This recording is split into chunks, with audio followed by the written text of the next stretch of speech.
Yo, we got to talk about it.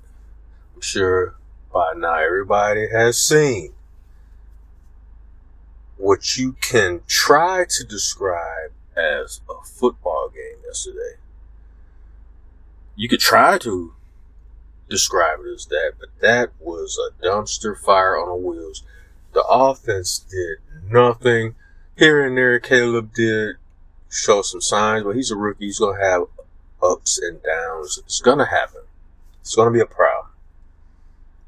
He's a rookie. The shit going to happen. Up, down, up, down. But yesterday just cemented. I've had these thoughts and feelings for the past 2 years. Actually, you could say the past 3 years. I thought the hiring of Matt Eberflus was a bad hire. I didn't agree with it then. When it came time to extend Matt Eberflus, when you could have just cut bait and walked the other way, Ryan Poles decided to extend this man. I have no idea why. He sucks as a head coach. How am I the only person seeing this? I have no clue. Ryan Poles, what are you looking at? And I better not come to find out this is because you and Eberflus share the same agent, so there's extra chances and extra let me look the other way, and while everybody else is seeing exactly what's going on in that field when it comes down to coaching, you have a lack of discipline in players. It's one thing to be aggressive, Tyreek Stevenson, but it's another thing to just do dumb shit to get penalties put on a team. An offense is already struggling. Your defense is short-handed also with Brisker and Gordon being out. And then that Hail Mary at the end of the game. The defense, I got to give y'all a little bit of blame. Bend but don't break, all this and that. You held a high score in the offense, the averages in the 30s. You held them to like one touchdown. Until the Hail Mary moment. But even in that moment, from my understanding, the way I remember it, you're gonna have people jumping to knock the ball down to the ground, but anybody that's lingering around from the other team, you put a body on them. So if the ball comes ricocheting in that direction, because the rest of the defenders on your team could knock it down, okay, the ball's ricocheting this way. This nigga not finna catch it. I'm gonna knock that ball on the ground. But instead, everybody jumped for the ball, and it looked like a lot. Tyreek Stevenson, instead of batting the ball down at the ground, it looked like some of these dudes was trying to get an interception. Something to pad their books by. And that goes back to coaching. Also, Matt Eberflus is losing this team. It's not blatant right now.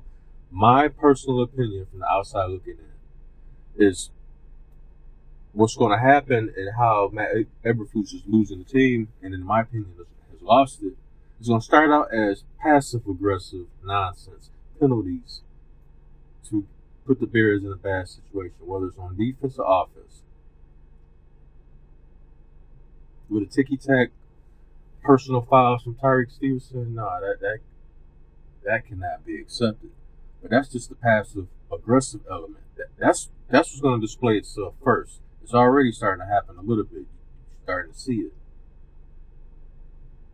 Last year when Matt Eberflus, I don't know how this play design was drawn up, but somehow he had a 300-pound defensive lineman in the secondary guarding a space in the zone.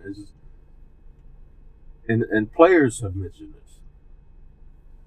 See, this is all part of the passive aggressiveness.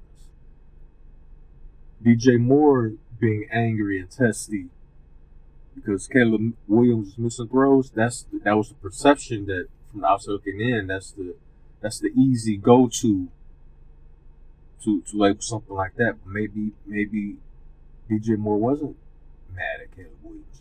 Maybe his anger and frustration is going to the top to Matt Eberflus, the head coach. You okay bringing in Shane Waldron? You the one throwing, however the system is, throwing challenge flags when it's blatantly obvious to everybody's watching that you should let that go. Throw it anyway. In situations where you could win it, you decide not to throw it. It's just a whole bunch of little things that's contributing to the passive aggressiveness that's starting to leak out of the Bears football team on a football field. He should have been fired. Matt Eberflus should have been gone before Caleb Williams was even drafted. My personal opinion. I don't know what he wants, what he's looking for, what kind of money. Maybe Ben Johnson decided to go back to Detroit. He says they had some unfinished business. Cool. This offseason, first of all, fire Matt Eberflus. Let's just get that, blow that out the water. Let's just get this out of the way. It's a long time coming. However it's done, back channels, front channels, sideways channels, horizontal, parallel channels, get on one of these channels and find out what Ben Johnson wants. Where does he want to coach? What is he looking for? And then be like, all right, enough of that. When you want to coach the Chicago Bears? Forget that. Just go out there and hire Ben Johnson. And let him and Caleb Williams grow together. That's the beginning of a dynasty right there. The two most important positions on a football team. Head coach, quarterback. We got the quarterback now. Let's get the head coach in here.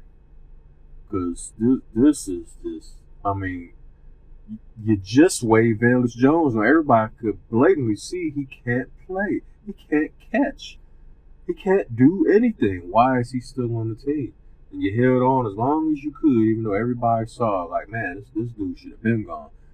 Saying we're going through the same shit with Matt Eberflus. He should have been out of here. He should have never even had the opportunity to try to coach Caleb Williams. For the simple fact that he's just going to screw it up. To the point where we got to start at the fucking beginning all over again. Because of a sorry-ass coach whose time has come and gone. He's not a head coach. He's a glorified defensive coordinator. That's all he is. And that's okay. Some people, that's just your niche. That's what you are. You're not a head coach, Matt Eberflus. You're a very bad one, in my opinion. And I hope Brian Post fires you very soon and starts his campaign for Ben Johnson. Yo, Ben, you coaching the NFC North. Coaching the NFC North. You've seen the Bears. I mean, you and Caleb can do some things, man.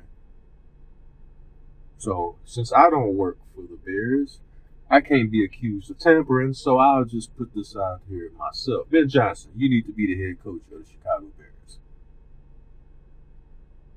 Yeah, I said it. Let me know what y'all think down in the description box down below. Yesterday was a horrendous game.